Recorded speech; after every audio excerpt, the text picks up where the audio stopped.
This week on Kentucky Afield, here's something we haven't done in a coon's age. We're hot on the trail at Otter Creek. Then we venture to the Salt River in hopes of finding white bass. White bass, there you go. And if you're having deer hunting withdrawals, we have just the activity for you. Hey, that's why you get out in the woods and just kind of walk around. It's all next on Kentucky Afield. Yeah, we got one. Sweet. A muskrat? Yeah. Good job. What do you know about that, man? That's a good fish, man.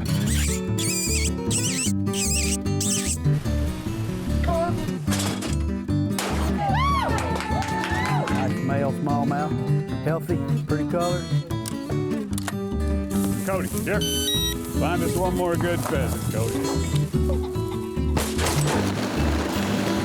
As biologists, we catch ducks and we place bands on them. And it's just a really excellent place to see cottonmouths. I like it. What do you think? That was pretty fun.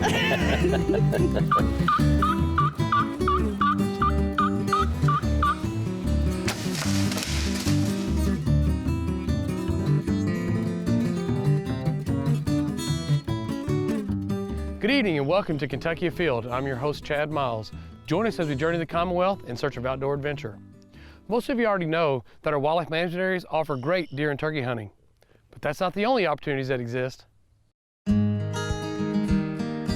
I'm here today at Otter Creek Outdoor Recreational Area, and I have the biologist, Ryan Taylor. We're going after raccoons tonight. I'm really excited about this. It's been a long time since I've done it. A lot of people don't realize that that wildlife management areas and places like Otter Creek are open to raccoon hunting after night. You guys are open here. Tell me a little bit about how you go about coon hunting here at Otter Creek. Well, at Otter Creek, we have right at 1,800 acres that you can hunt. Otter Creek's comprised of 2,221 acres, and you can come onto the area, get a user permit, or you can get an annual user permit, and you can come onto the area right around dark or before the gates close, and you can stay on the area as long as you want. But you might run in with law enforcement later on in the evening, but you can access it. And you say a user permit, so it's $3, right? That's correct. For an individual to come in to do some form of hunting. And you also have a shooting range here. That's correct. Now the shooting range is a high impact user fee, correct? Yes, $7. So it's a $7.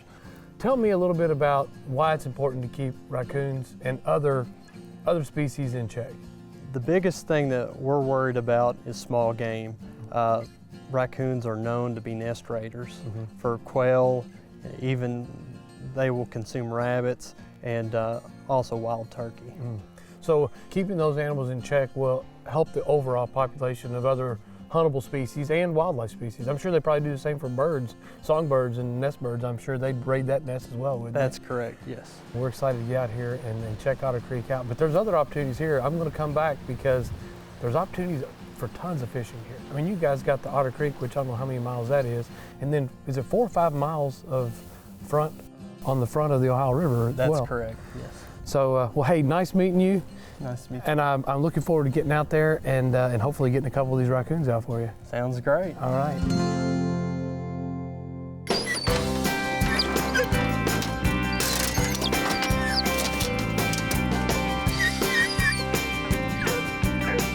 So we're here at Otter Creek.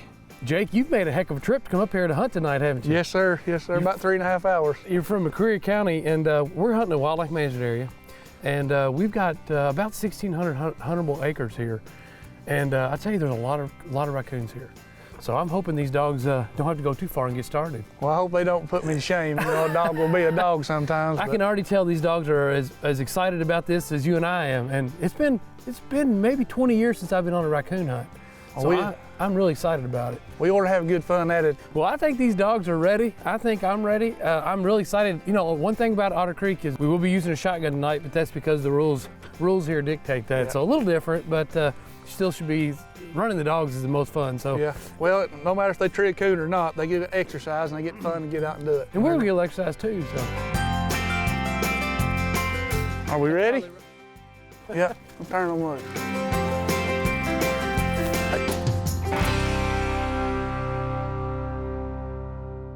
So I'm guessing you've probably done this all your life, huh? Pretty much off and on. We started out with with half hounds, was half cur and half red bones. Yeah. And we hunted them day and night. We tree squirrels with them and coons at night. Yeah. And kind of got out of it, got into bird hunting real big with my grandpa, and then got out of that because he couldn't go grouse hunting and stuff no more. And a guy I started working with got me back into coon hunting, and I've had it bad ever since.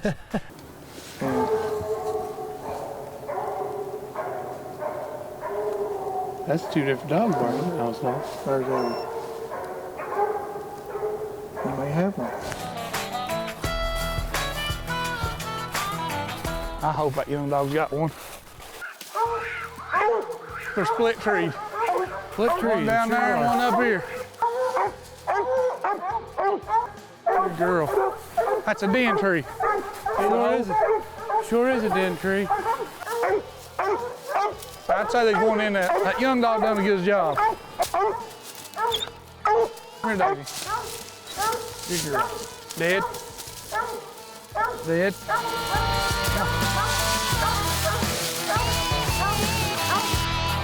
How often will they tree a possum? They better not. Trying to keep them off of them, huh? Yeah, I don't like slick tails. Yeah.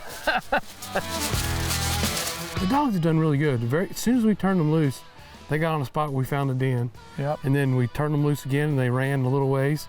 Probably 45 minutes later, they did get treed. Now we couldn't go in after them because they had gotten off a property boundary.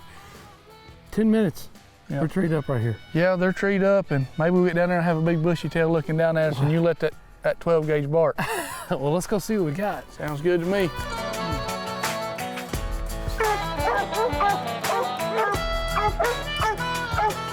Probably get a real good shot right here. All right.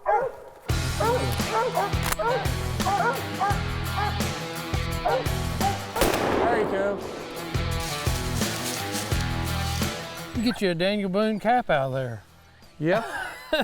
Need one to keep this bald head covered. It's getting thin up there. I'll tell you what, when that coon hit the ground, I think that just got them more and more fired up. Yep. Come here, girl. Well, Jake, your dogs really impressed me. I appreciate it. It was a lot of fun. A lot of fun. We got a great little exercise.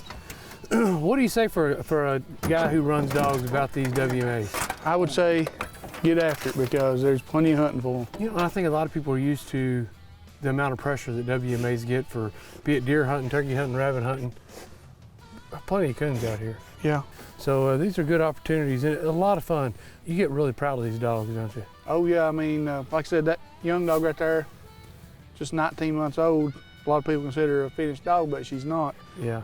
She's doing a real good job. She's the one that treed in front of the old dog, and you'd think the old dog would treat in front of the young dog, but the young dog's treed, she treated a den and a coon, and the old dog treated a coon and a den. So Yeah.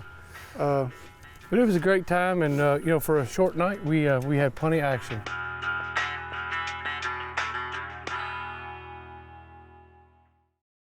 Throughout the state of Kentucky, the white bass run should be starting any time. A few weeks ago, we went to the Salt River, but we were a bit early.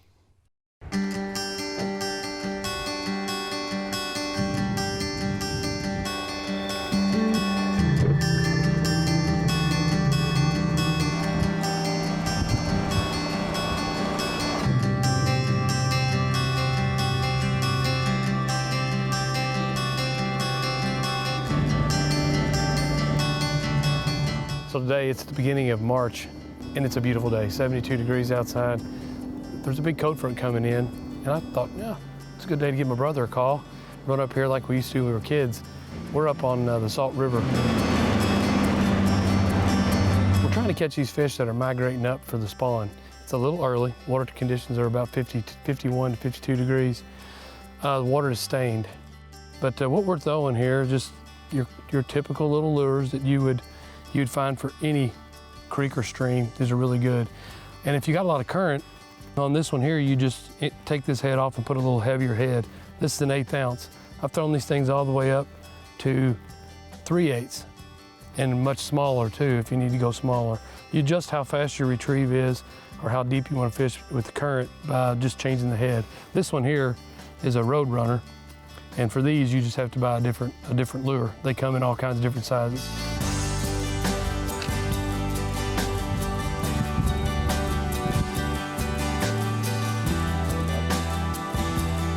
That one will get there. Cold water crappie. Pretty nice little crappie there. Beautiful color. You can see this yellow in there and the banding on it. Beautiful fish. What do you got there? It's a bass, I think. Largemouth.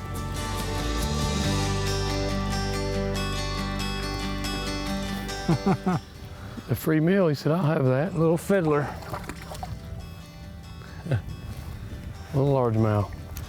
Anytime you're moving something through the water real fast, the speed of the retrieve helps you make that hook set. So sometimes when the fish are lethargic and you're moving that bait real slow, you tend to miss more.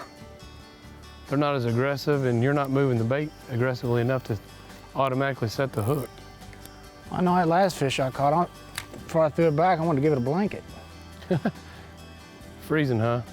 It's cold. Yeah, the water temperature is still 52 degrees, so.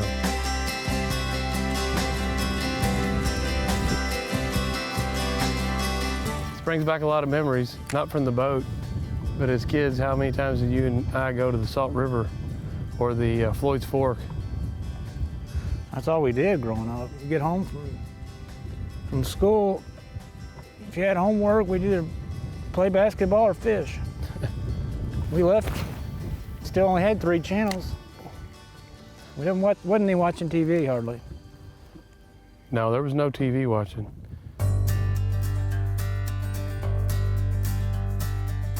Coming in? Yeah. I mean, it's not a big fish, but it's a better fish. I hope it's a white bass. White bass, there you go. Hey, we moved up the water a little bit, just looking for some warmer water, and that's a pretty typical fish. I mean, obviously they get quite a bit bigger, but they get smaller too. Little Salt River, Taylorsville Lake, white bass. Now, if you want to catch these, this is really kind of the very, very, very beginning of it. This is the beginning of March, really based on water temperature. Once that water temperature starts getting in the mid to upper 50s, into the 60s, you can catch these things on Green River, Taylorsville Lake, Nolin River is really good, Cave Run, and Lake Cumberland. Those are the places in the state of Kentucky. So we go to the rivers and they make a major run to spawn up the rivers to make their spawn, and they come by the thousands. They eat really good too. No, they're good. Here's one. There you go. You only got 6-pound tests on there, so be cautious. Yeah. Oh, black bass. About a 4-pounder probably, 3-pounder.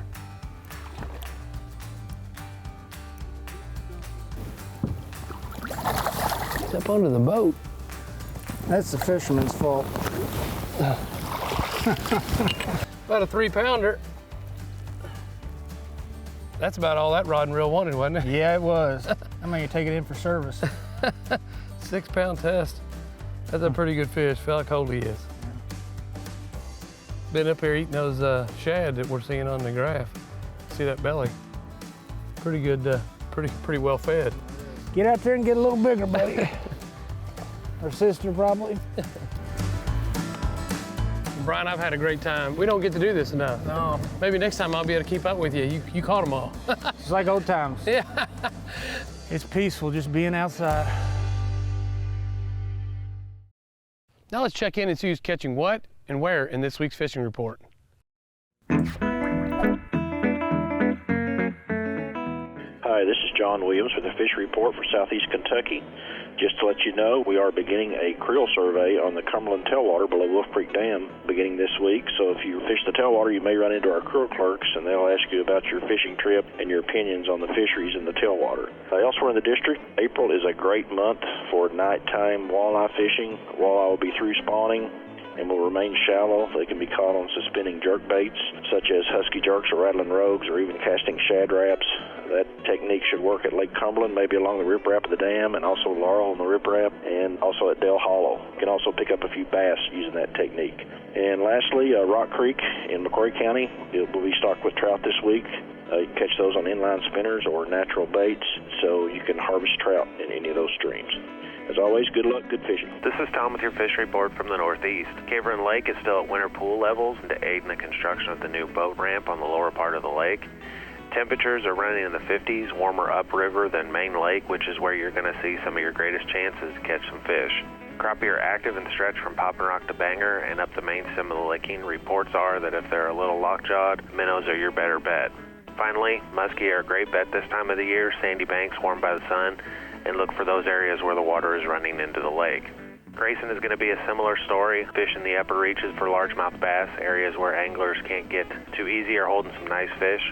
I've also heard a few Main Lake bass coming shallow while crappie fishing. That should do it for us in the Northeast. Remember, those smaller waters warm up first, which means fish are going to be most active there quickest. Wherever you go, good luck and stay safe. This Rob rolled in the Northwestern Fishery District. Both Rough River Lake and Nolin River Lake are around 5 to 6 feet above winter pool, and they're on a slow, steady climb to their summer pool level, which they should reach at about mid-April. Crappie fishing has been good at both Rough and Nolin. Fish are generally holding in the 2 to 6 foot depth range, basically in timber or around brush piles and bluffs. Crappie are especially hot at Nolin right now. Good numbers of fish are being caught, and 11-inch fish are pretty common. Our Finns Lakes, which are Panther Creek Park, Yellow Creek Park, Wayman Morris Park in Davis County, Madisonville City Park in Madisonville, Bevel Park in Litchfield, were all stocked with catfish last week, and with trout a couple of weeks before that. That's an update from the Northwestern Fishery District. When you're around the water, always wear your life jacket. Are you already missing deer season? This is a great time of year to get out and walk the woods in search of antlers and see which of those big bucks made it through the winter.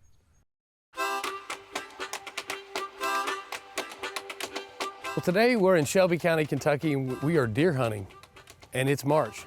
But we're not hunting for the deer, we're just hunting for the sheds, the antlers. I'm here with the Lucases, and you got 2 dogs that you're training to find these sheds. Yes. Tell me a little bit about your dogs. Buck, he's a lab. Barlow, he's a Chesapeake Bay Retriever. Buck is 2 years old, and he's actually finding them on his own now. Barlow, he's only 6 months old, so he's still learning. It's the beginning of March, and these are all 2017s. You see the 17s on the bottom. You found all these already this year. Yep, we're up to 40 so far this year. 40. Yep. So you decorate your house and use them for all kinds of decor. Oh yeah. Our house is full of them, that's for sure. So Dustin, when you find these sheds, does this help you locate where you think about putting stands and that type of thing? Oh yeah. In the fall? A lot of times it's bedding areas, and when you can find a big bachelor group of bucks bedding in an area, get on the outskirts of it and you're in a hunting hole. Shed hunting is a great activity to do this time of year because all of our hunting seasons are out. It's the off season. We're still waiting for turkey season to come in April. You know, it's a great way to get out and spend some time in the woods.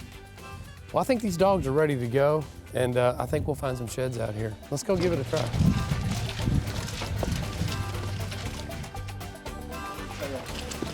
Tell me a little bit about how you train these dogs to do this. We started off giving him sheds as a young pup. We got him at 6 weeks old. I started with fetching, playing fetch with him out in the yard. Once he got real familiar with them, I started hiding them from him. I would tie them to a string, drag them so there was some scent there, and I would hide them out in the field next to our house. Well, I'd go farther and farther each time. We always praise him, you know, as much as we can, just to let him know that that's what we want. Find your bone, Buck. Get it, Buck. Find it.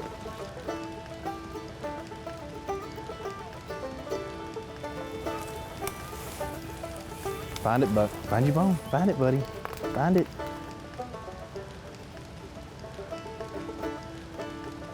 Uh-oh. Get it, Buck. Bring it here. Get it, Buck. Bring it here. Good. Fine, buddy. Come on. Get it. Oh. That's a good one. Hey, that's why you get out in the woods and just kind of walk around. I mean, that is a pretty good deer. And think about what that deer is going to look like Bring it here, Buck. a year Good. from now. Fine, buddy. Buck. Come on, Buck. Come here, let's see what you found. So it's pretty obvious that the dog is kind of focusing on the area where it attaches to the skull. Yeah, that's usually where, if it's really fresh, you'll actually see blood on there. But you can see there's kind of like a buildup of skin and hair and stuff, which he loves it. He'll actually chew that off there. So this has the most scent right here. Right. I mean, this has been out and exposed to the elements all year, and this is right off the deer's head, scalp. So that's the spot he likes. Oh, That's a good job. That's a good deer. Good fun, buddy. Nice deer. Another year's growth on that deer. That's going to be a really, really nice deer. So that deer shed was laying right here. Obviously, fence lines are a really good area to look for sheds, but little cuts and ravines like this where deer jump, these are good areas to look when looking for deer sheds. It was laying right there.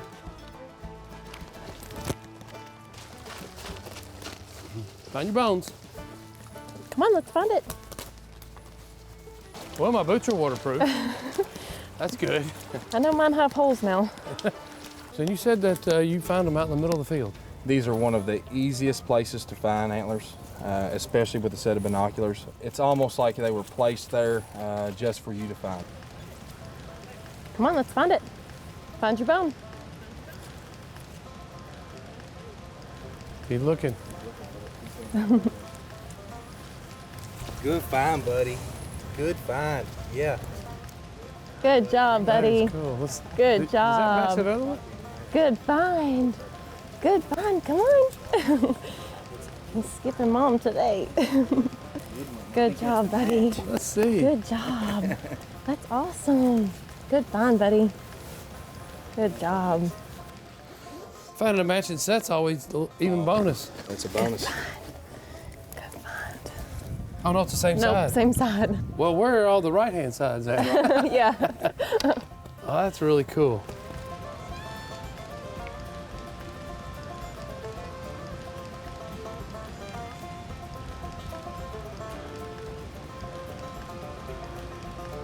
These ain't the kind we really wanted to find. This is a nice young deer that's not gonna make it. So, we're actually picking up sheds. This hasn't shed its antlers yet. So in this situation, to harvest that and take that with you, you need a disposal permit. So in this situation, what you'd want to do is you'd want to call your conservation officer in your county and have them come out and take a look at this. And they'll give you a permit where you can keep it, but unfortunately, we're going to leave that one there and look for some more that have dropped naturally. That'll work. All right.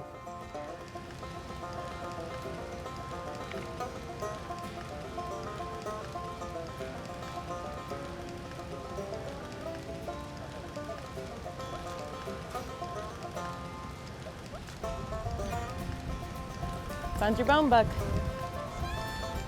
Find it, Buck. Find your bone. Find it, buddy. Oh. Good find.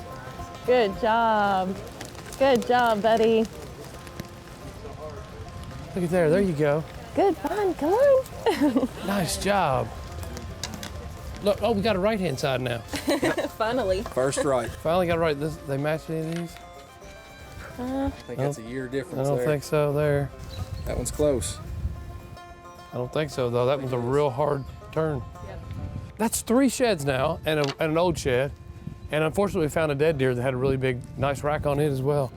Is this is typical? Better than typical? It's above average. Good day. Say, this feels like it's been a really good day for me. It has been a good Nice day. job.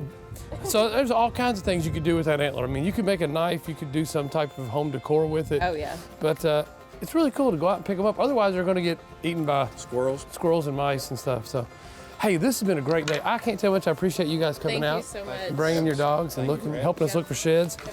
And who knows? We got about 300 yards. I still don't think we've got a matching pair. Not yet. Not yet. We got about 300 or 400 yards back to the car, and we'll go back and see if we can't pick one more up. Yeah. Pretty cool. All right, let's make our way. Find us another. Come on.